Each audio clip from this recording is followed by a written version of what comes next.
Would you consider yourself a money-motivated person? Yeah, I'm motivated by money. I like money a lot. That's not my main focus. What's the biggest financial problem you've had in your life? Some credit card debt. My gym membership. I just got back from a 50-state motorcycle trip, paying like $100 a night for hotels. Really sucked.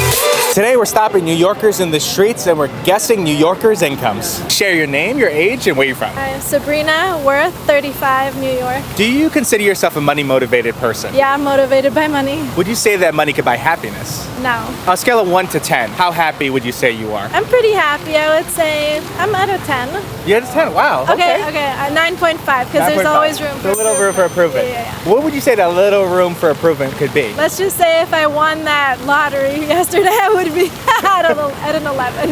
If you went to college, what's the highest level of education you've reached in your life so far? I have 2 masters. What'd you major in both of them? Art business and architecture. What would you say in your life has been your biggest financial problem?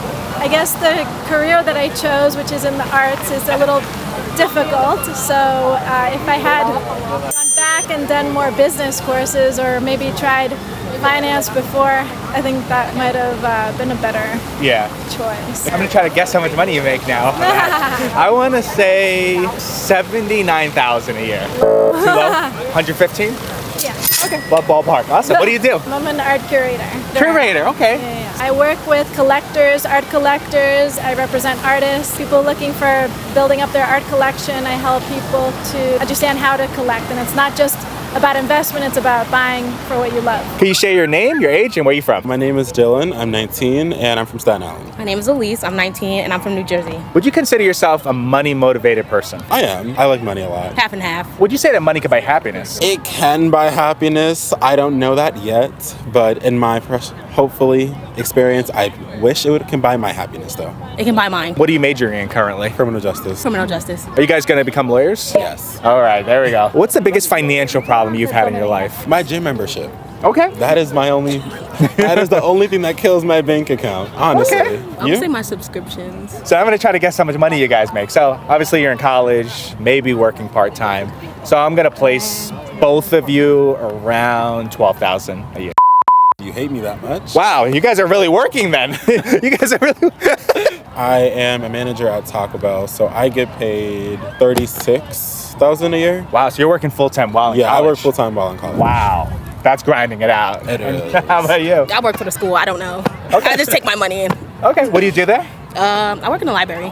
Okay. Could you share your name, age, and where you're from? My name's Evan. I am 25 and I currently live in Brooklyn. Awesome. Do you consider yourself a money-motivated person? More so, like, I want to earn enough where I can support myself, but that's not like my main desire. That's not my main focus. Would you say that money could buy happiness? It can't buy you happiness, but it can give you an opportunity to improve yourself, like with therapy, like and everything, like all that sort of stuff. But it's not like sole proprietor of happiness. How would you say your happiness level is on a scale of 1 to 10, 10 being the happiest? Right now, I would say I'm at probably about an 8. What would it take for that 8 to become a 10? I don't know right now, if I'm being honest, yeah. But I think 8's a good place to be, and that's why I'm happy with that right now. Yeah, 8's pretty good. Yeah. What did you study in college? I did not go to college. You did not go to college. Did you do any kind of trade? No, went straight to the workforce. Straight to the workforce, okay. What's been your biggest financial problem in your life? Ooh, right now it's probably some credit card debt. I want to guess and say that you make about $60,000 a year. No? Oh yeah. Higher or lower? Lower. Lower? Yeah. 32? 35. 35. Oh, awesome. What do you do?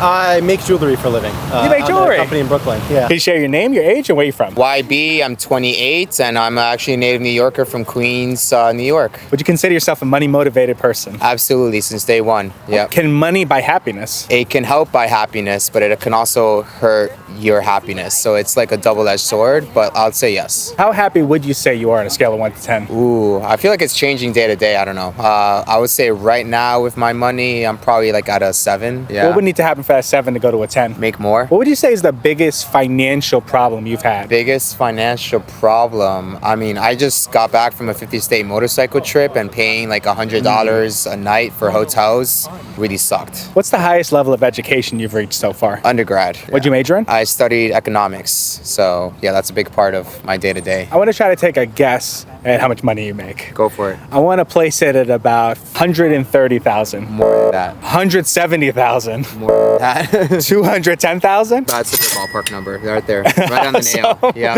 What do you do? I work in finance. You work in Yeah. finance? Oh, Yeah. awesome. Wow, you're doing great, man. You know what I thought? Because the way you said you were on the road, I figured you weren't working at all. So I actually worked as I traveled. I'm able to work remotely. Yeah. All I need is a laptop and good connection. And so like that's what I did for my trip. You're living the life, man. Yeah, yeah. And You're really, like- And now like the thing is they asked me to go back to the office Yeah. when I was in Florida.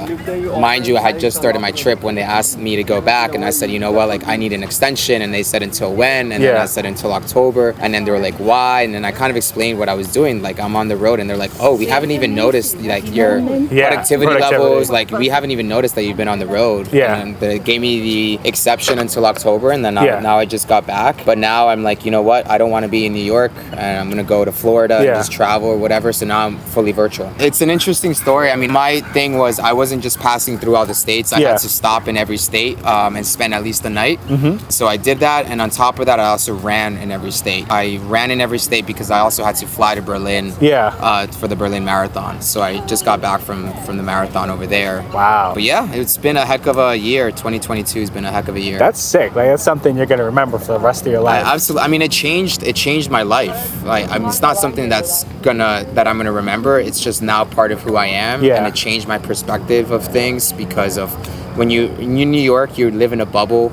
You live a certain way, the hustle and bustle, and it's great. It's a beautiful, great city. But also, as a native New Yorker, sometimes you need time to like just step away from the chaos, and like it really opened my eyes to like what's out there, the different types of people. You know, some better, some worse. But you know, you also learn so much more about how society works. I learned about my motorcycle just with all like the road repairs and road maintenance that I had to do, oil changes, flat tires, screws that fall off, you know, things like that.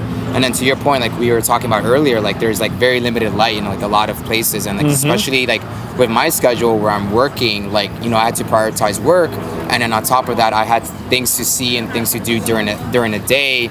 But then that just meant that a lot of my riding was at night, which could be dangerous. Like I was like inches away from hitting Buffalo in Wyoming. Wow. And it was like a curvy mountain. I was coming around a curve, and the buffalo just showed up out of nowhere, and I had to like lean over and steer. And like bro, if I hadn't moved, I would have been like on his.